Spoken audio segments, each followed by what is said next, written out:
26-year-old murder suspect Luigi Mangione struggling with police officers as he was brought to a Pennsylvania court today for an extradition hearing, yelling out to the cameras.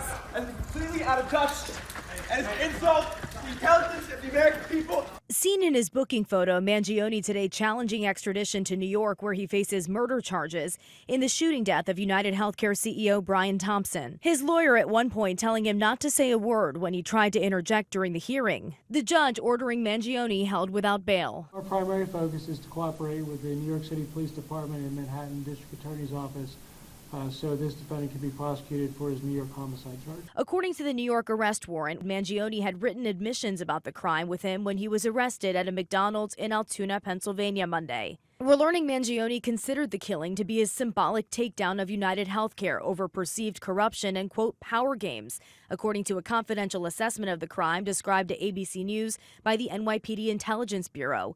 The assessment is based in part on the suspect's writings. Mangione allegedly described himself as the first to face UnitedHealthcare with such brutal honesty. Mangione's former roommate says he never spoke about violence. He was absolutely a not violent person. As far as I could tell. Sources tell us Mangione also wrote these parasites had it coming, and I do apologize for any strife and trauma, but it had to be done. Authorities now working to piece together his movements over the last 6 days, asking for the public's help in tracing his steps. The Altoona Police Department saying they're now facing threats in this case that's garnered widespread attention on social media. This is clearly a very polarized case. We have received some threats against our officers in building here. We've started investigating some threats against some citizens in our community.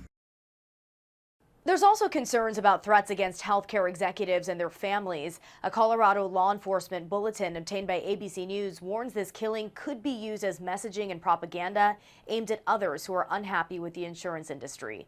Rena Roy, ABC News, New York.